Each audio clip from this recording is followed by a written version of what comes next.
자, 봅시다. 자료의 정리와 해석. 여러분들 책 108페이지고요. 할 수 있는 만큼만 한번 해보겠습니다. 자, 이 자료의 정리와 해석 파트는 해석하는 부분이랑 정리하는 부분 이렇게 두 파트로 나뉘어지는데 이 해석하는 파트에는 대표값이라든지 상대도수라든지 요거를 다룰 거고요. 정리하는 방법에서는 줄기와 입그림, 그리고 도수 분포표, 그리고 히스토그램 등이 있습니다. 뭐 도수 분포 다각형도 있으니까 적을게요. 도수 분포 다각형. 근데 우리가 초등학교 과정에서 막대 그래프, 꺾은선 그래프 이런 거 공부했었잖아, 그지? 그럼 막대 그래프, 꺾은선 그래프가 바로 의미하는 바가 뭐냐면 자료를 조사해서 정리하는 방법의 일부였어요. 종류였어요. 근데 이제 그거에 대해서 추가적으로 다루는 내용이 될 거고 정리가 되어 있을 때 그 자료가 어떤 특징이 나오는지 뭐 그 자료가 어떤 해석이 가능한 건지 그걸 다루는 부분이 대표값과 뭐 상대도수 이런 얘기가 되겠다. 그 말이 되겠습니다. 그래서 대표값을 먼저 하기 전에 줄기 입그림과 도수 분포표 그리고 도수 분포 다각형 이렇게 선생님이 먼저 공부를 하고 그리고 나서 대표값으로 넘어가 볼까 합니다. 왜? 자료를 조사해서 자료를 정리하는 방법이 먼저 나와 있어야지만 그걸 가지고서 어떻게 해석을 하는지 공부를 하는 그 흐름이 제일 낫습니다. 자, 그럼 이제 112페이지예요. 여러분들 책 112페이지. 줄기와 잎그림 보도록 하겠습니다. 자, 얘들아, 뭐냐면 이런 거야. 자료를 막 조사했어. 어떤 자료를 조사했냐면, 뭐, 단원평가 점수. 수학이라는 과목의 단원평가 점수를 막 조사를 했습니다. 그래서 점수를 막 나열해 보니까 80점, 91점, 82점, 87점, 96점, 그리고 87점, 78점, 94점, 72점, 89점. 이렇게 점수가 나열이 돼 있어요, 여러분. 근데 이 점수를 가지고 우리가 한눈에 알아보기가 힘들어. 물론 자료의 종류가 몇 개가 안 되면 그냥 다 나열해도 아, 대충 이 정도 나오겠구나 라고 해석이 되지만 데이터의 값이 많아지면 많아질수록 우리가 정리해놓고 한눈에 알아보기 편하게 이렇게 가야 된다 이 말인 거예요. 그래서 줄기 잎그림은 뭐냐면 줄기와 잎의 형태를 두고 자료를 조사하는 겁니다. 자료를. 그래서 지금 이 점수대에서 제일 낮은 10의 자리가 70점대거든요.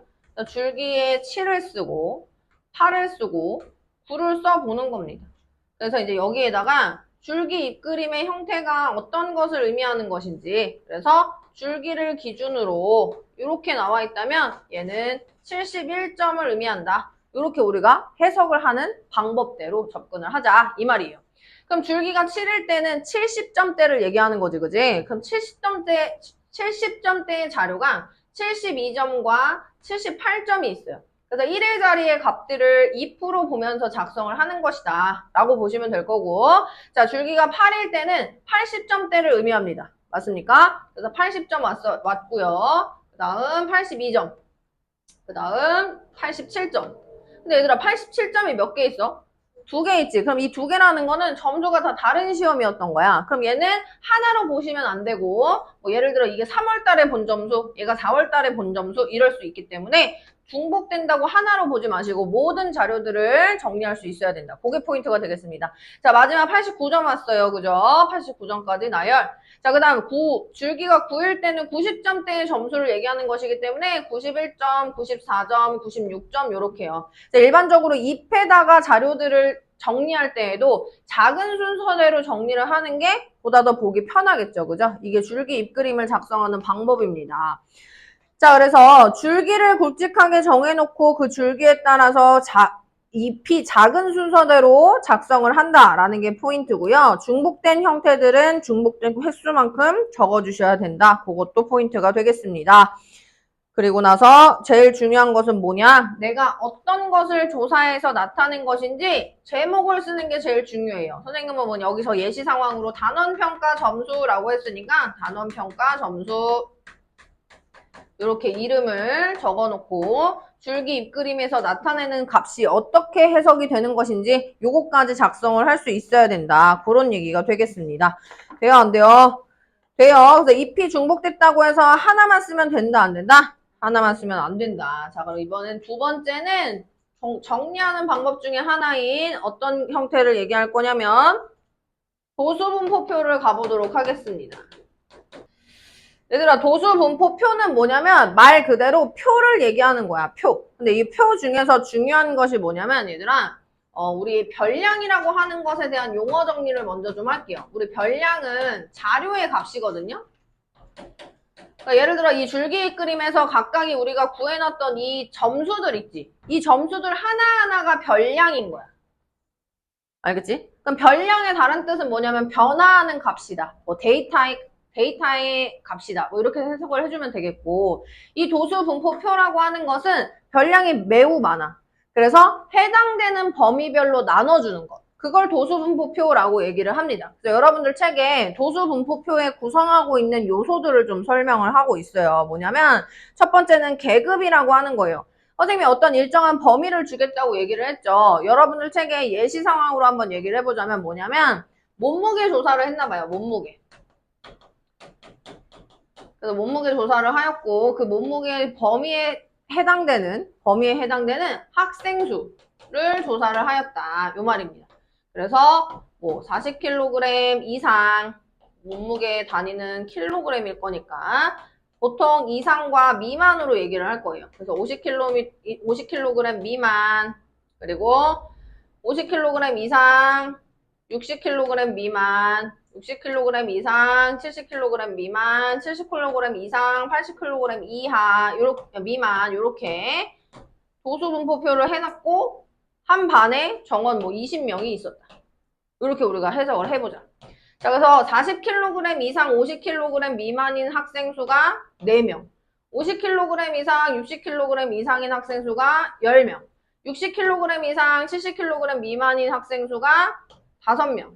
70kg 이상, 80kg 미만인 학생 수가 1명. 이렇게 우리가 조사를 했다는 얘기죠. 그래서 이게 도수 분포표야. 그럼 선생님 도수가 뭔데요? 그 도수라고 하는 건 자료의 값의 개수를 나타낸 거. 이 해당되는 범위 안에 자료의 개수가 몇 개씩 나와 있을 거 아니에요. 학생 수라든지 자료 수라든지. 그래서 우리가 이것을 도수라고 얘기합니다. 알겠습니까? 도수가 분포되어 있는 것을 표로 나타낸 것, 그것을 도수 분포표라고 얘기를 하고 그 각각의 범위, 자료들에 해당되는 범위를 나눠줬잖아, 얘들아. 우리 이걸 뭐라고 얘기하냐면 계급이라고 얘기해요. 자료를 구간별로 나눠서 구간별로 정리할 수 있는 형태, 그것을 계급이라고 얘기를 합니다. 근데 이 계급도 항상 정해져 있는 부분은 아니어서 우리가 40kg 이상 50kg 미만이라고 얘기를 했잖아요. 그죠? 그래서 이때 계급의 크기라고 하는 것을 정리할 수 있어. 그래서 계급의 크기는 우리가 이 도수분포표로 얘기를 했을 때는 40kg에서 50kg 사이의 값이기 때문에 10kg입니다 라고 해석할 수 있습니다. 계급의 크기는 처음과 끝의 차이를 얘기하는 거야. 알겠지? 그럼 계급의 크기가 적으면 적을수록 조금 더 세분화되는 자료 정리를 할 수가 있다는 거고, 계급의 크기가 넓으면 넓을수록 뭐야? 좀 오차가 있겠죠. 이해됐습니까? 그래서 계급의 크기는 적당하게 여러분들이 나눠서 정리를 할 수 있어야 된다. 이런 얘기예요. 그래서 각 계급에 속해서 도수가 몇 개씩 들어가 있는지 조사해서 나타낸 표를 도수 분포표라고 얘기를 합니다. 얘들아 질문 하나 해볼게. 나는 40kg 이상 50kg 미만 계급의 크기를 10kg으로 정할 건데 갑자기 두 번째 계급에서 50kg 이상 55kg 미만이 돼버렸어. 이러면 말이 돼? 안 돼? 안 돼. 계급의 너비, 즉 계급의 크기는 항상 일정해야 돼요. 내가 5kg으로 잡을 거면 나머지 계급의 크기도 다 5kg 단위로 잘라주셔야 되고, 내가 15kg으로 잡을 것이다. 그럼 그 나머지도 전부 다 어떻게? 15kg으로 구간의 너비를 동일하게 정리를 해주셔야 된다라는 겁니다. 얘들아 제일 중요한 건 뭐냐면 내가 자료들을 조사했을 때 별량의 개수가 도수의 총합과 똑같은지 그것도 확인해야 돼. 내가 예를 들어 25명의 자료를 조사했는데 도서분포표로 나타냈더니 그 합계가 20명이 돼버렸어요. 그럼 그건 자료를 제대로 정리한 게 아니에요. 알겠죠? 그래서 별량의 개수, 즉 자료의 개수가 도수분포표에서의 합과 동일한지 그렇게 확인을 해주면 좋겠다라는 것이고, 이것 또한 마찬가지로 의미하는 바가 무엇인지, 내가 어떤 것을 조사하여 나타낸 것인지, 학생의 몸무게를 조사하였습니다. 요렇게 마지막 이름까지, 그지? 왜냐면 이 단원이 뭐라 그랬어요? 자료를 정리하는 단원이에요, 그죠? 그럼 내가 어떤 자료를 정리하는 것이었는지 그걸 확인할 수 있어야 된다라는 것입니다. 됐습니까, 여러분? 요렇게요. 그럼 얘들아, 만약에 이런 질문을 해. 요 도수 분포표를 보고 도수가 1인 계급을 구하시오 라는 문제를 만났어요. 그럼 보통 아이들이 어떻게 쓰냐면 70, 80 이렇게 써요. 이거 말 돼? 이거 말 안 돼, 그치? 그럼 답을 뭐라고 정확하게 써야 되냐면 70kg 이상 80kg 미만, 이렇게 정확한 계급의 형태를 보여주셔야 된다라는 겁니다. 얘들아, 그리고 보통은 도수분포표의 계급은 이상과 미만으로 구간을 나눠요. 이상과 이하로 안 나눠요. 이상과 미만으로 구간을 나눈다. 이렇게 기억을 해주시면 되겠다라는 겁니다. 여기까지 이해되나요? 쉬워, 어려워요? 쉬워요. 그럼 얘들아, 질문 하나만 더 해볼까요? 요 도수분포표를 가지고 60kg 이상 70kg 미만에 속한 학생 수의 비율을 말하시오. 그거 어떻게 구해? 전체 학생 수가 몇 명이었어? 20명이었어. 20명에서 이 계급에 속한 도수가 얼마야? 5명이었어요. 그리고 나서 백분율 구하시면 됩니다. 알겠습니까? 이 백분율이 나중에 상대 도수랑 관련이 있어요, 여러분. 그래서 전체 도수분의 그 계급의 도수를 가지고 그 계급에 속한 비율을 우리가 확인할 수 있다. 이렇게 가시면 되겠습니다. 요거 이해됐습니까? 자, 그럼 세 번째 자료를 정리하는 방법 갈 건데, 그게 바로 히스토그램이야. 얘들아, 히스토그램은 뭐랑 비슷해? 마치 막대 그래프랑 비슷해. 근데 좀 차이가 있어요. 어떤 차이가 있냐면 막대 그래프는 얘들아 계급이 있으면 그 계급 사이에 막대들이 떨어져 있어. 붙어 있어? 안 붙어 있어. 근데 히스토그램은 어때? 붙어 있어. 연결돼 있어. 요 차이가 있어요. 알겠죠? 자, 그럼 히스토그램으로 자료를 어떻게 정리하는지 한번 보도록 하겠습니다. 요 옆에 있는 도수분포표를 가지고서 한번 얘기를 해볼게요, 얘들아. 자, 히스토그램도 마찬가지로 가로축과 세로축이 존재합니다.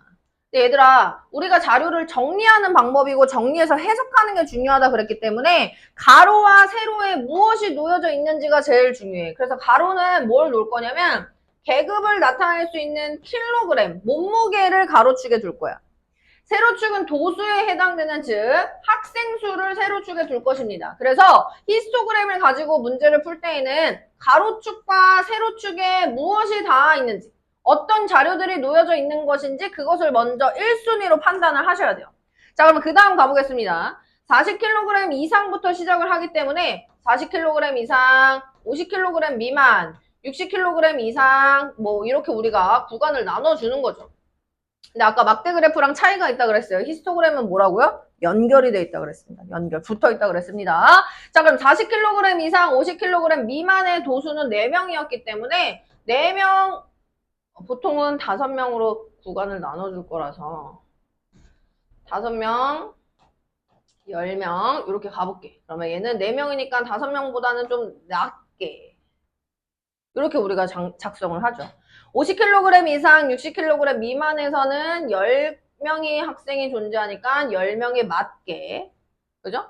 60kg 이상, 70kg 미만에는 5명의 학생이 왔기 때문에 5명의 학생. 60kg 이상, 70kg 미만에서는 1명의 학생이었기 때문에 이렇게 정리를 하는 것. 됐습니까? 이게 히스토그램이에요. 그럼 히스토그램의 특징이 뭘까? 그렇죠. 한눈에 보기가 쉬운 거예요. 가장 그 계급의 도수가 가장 큰 구간을 한눈에 알아보기 쉽다. 왜? 가장 많이 솟아있는 걸 히스토그램에서 확인을 할 수 있지 않겠습니까? 요거 이해됐습니까, 여러분? 네. 그럼 얘들아, 지금 이 히스토그램에서도 중요한 게 뭐냐면, 원래 보통은 0부터 시작을 해야 될 건데, 선생님이 요 한 칸의 너비만 남겨놓고 40에서 시작을 했어. 우리 꺾은 선 그래프 했을 때 물결선 했던 거 기억나요? 히스토그램도 마찬가지로 여기서 만약에 구간끼리의 차이가 너무 커. 우리는 계급의 크기를 10kg으로 두었는데 여기 구간끼리의 차이가 너무 크다. 그럼 그땐 얘도 물결선으로 생략되었습니다. 라고 말해줘도 돼요. 알겠습니까? 또 그거에 대한 차이 하나 기억하시면 좋을 것 같고요. 히스토그램의 특징은 무엇인가? 한눈에 알아볼 수가 있습니다. 분포의 상태를 한눈에 알아보기 편하다. 이게 포인트가 될 것이고, 그럼 그 다음은 히스토그램은 마치 막대 그래프랑 비슷하다고 얘기를 했었는데 이 막대 하나하나의 모양이 어떤 모양이냐면 직사각형이에요. 맞아요? 그럼 이 직사각형의 넓이는 뭐야? 도수의 정비례하는 거죠. 도수가 크니까 직사각형 넓이가 클 거고 도수가 작으니까 직사각형 넓이가 제일 작을 거야. 그치? 넓이의 정비례 한다라는 게 특징이고 전체 직사각형의 넓이를 구하시오라고 한다면 계급의 크기는 10만큼 차이가 날 거고 도수의 총합은 20명이었기 때문에 직사각형 넓이의 총합은 200이라는 것을 알 수가 있겠다. 이렇게 갈 거예요. 요거 이해됐어요? 민사 너 다 했으면 숙제 좀 하고 있을래? 다 고쳤으면 숙제 좀 하고 있어주세요. 그래서 요렇게 히스토그램을 정리할 수 있습니다. 얘들아 이거 생각보다 많이 써.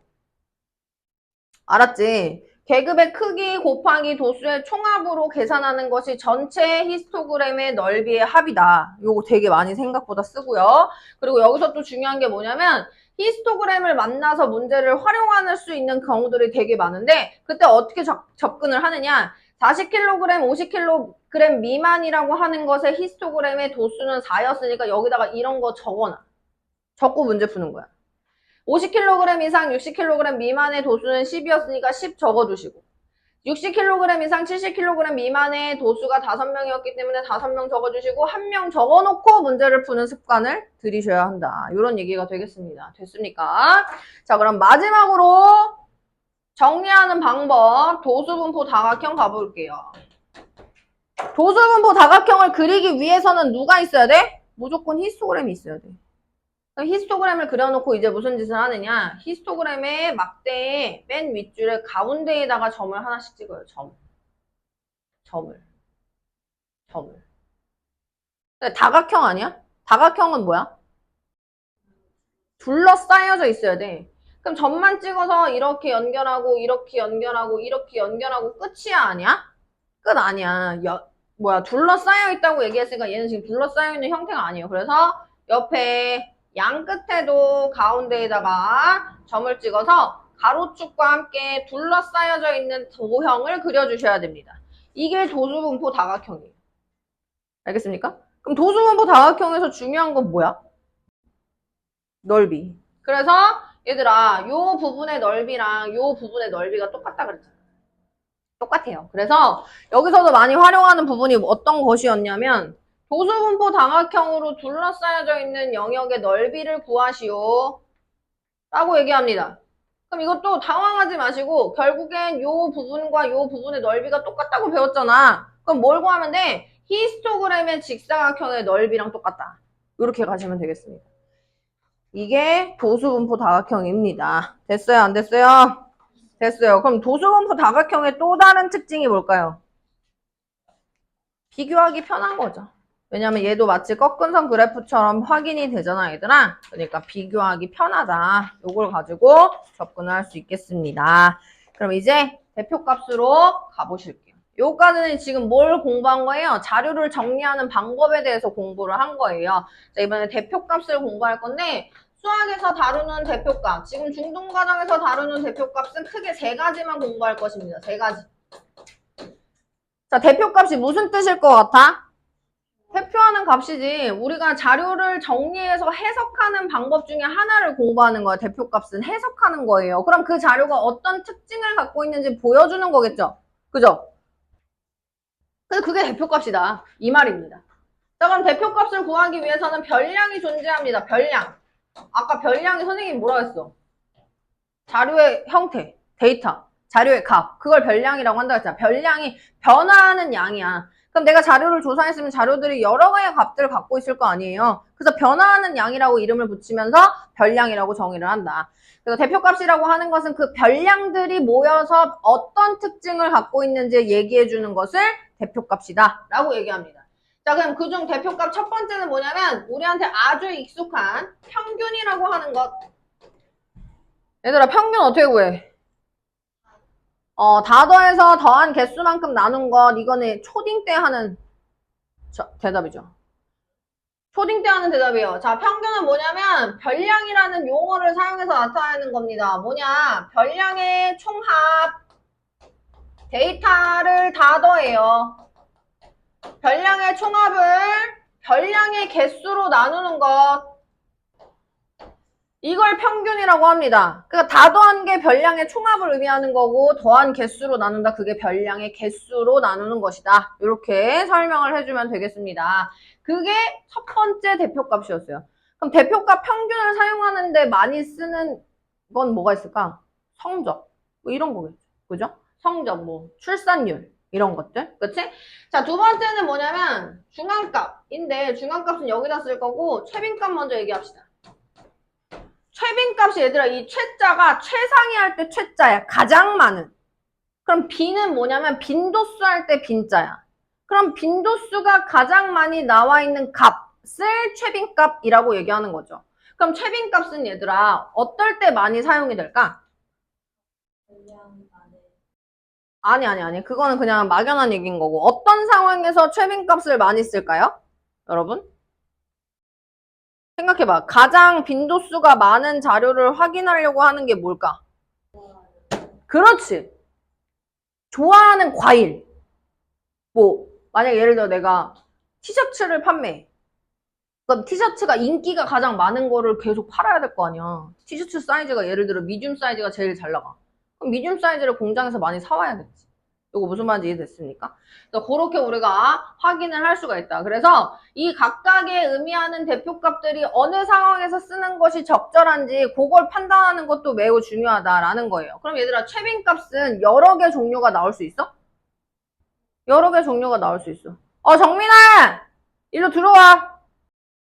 정민아, 너 센 먼저 하고 있어줘. 2학년 2학기 거.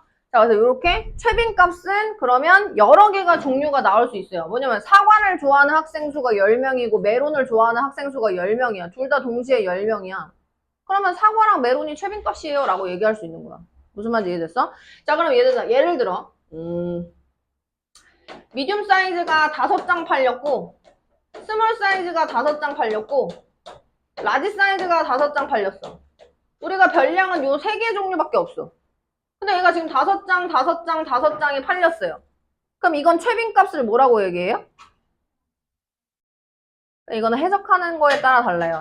스몰, 미디움, 라지가 다 최빈값이 됩니다. 라고 얘기할 수도 있고 이런 상황에서는 최빈값이 없습니다. 라고도 얘기할 수 있는 거야. 최빈값이 뭔데? 가장 많은 이잖아. 그치? 그래서 이거는 선생님들마다 해석하는 종류가 달라요. 세 가지 모두를 다 최빈값이라고 봐도 돼 라고 얘기해주는 선생님이 계시고 아니면 이거 다 똑같은 개수니까 가장 많다고 얘기할 수 없으니까 최빈값 없다고 말해도 돼 라고 얘기할 수도 있다는 거야. 알겠지? 근데 요거는 해석하기 나름이다. 근데 요게 최빈값이었다. 자, 이번에 세 번째 중앙값 가보겠습니다. 얘들아, 중앙값은 뭘 의미하는 것 같아요? 가장 가운데 있는 값을 중앙값이라고 얘기를 하겠죠. 그래서 지금 지율이가 정확하게 말했는데 나열했을 때 라고 얘기합니다. 근데 나열하는 것보다는 더 정확한 표현은 뭐냐면 별량이 뭐라고 했어? 데이터라 그랬어. 별량을 크기 순으로 정리하고 가장 가운데에 오는 값. 그게 중앙값이야. 그냥 막 얘처럼 중구난방으로 했는데 얘가 가운데에 왔어. 중앙값이야. 이렇게 얘기하는 거 아니라고. 알겠지? 크기 순으로 나열하는데 여기서 말하는 크기 수는 작은 것부터예요. 작은 것부터. 요거 이해됐습니까? 그러면 얘들아 예를 들어 이런 거야. 뭐 선생님이 크기 순으로 어떤 걸 나열했어. 뭘로 할까? 한 달에 아니다. 줄넘기 횟수. 일주일의 줄넘기 횟수를 얘기해볼게. 일주일에 줄넘기 횟수를 이제 내가 크기 순으로 나열을 해봤어. 50개, 53개, 76개, 80개, 82개, 100개, 155개. 지금 크기 순으로 나열했죠? 지금 별량의 개수가 총 몇 개입니까?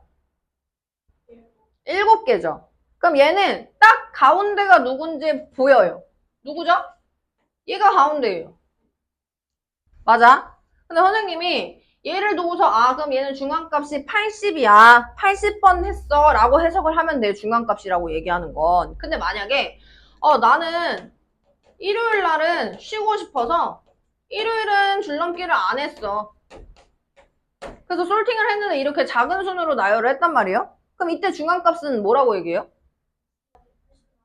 중앙값이 누구라고 말하기 애매해요. 가운데에 오는 애가 없어요. 그럴 때는 어떻게 하냐? 가운데에 2개 있는 아이들을 더해서 평균을 내는 것. 이게 중앙값이야. 그럼 중앙값에서 제일 중요한 건 크기 순으로 정리하는 게 제일 먼저. 두 번째는 뭐냐? 자료의 개수, 즉 별량의 개수가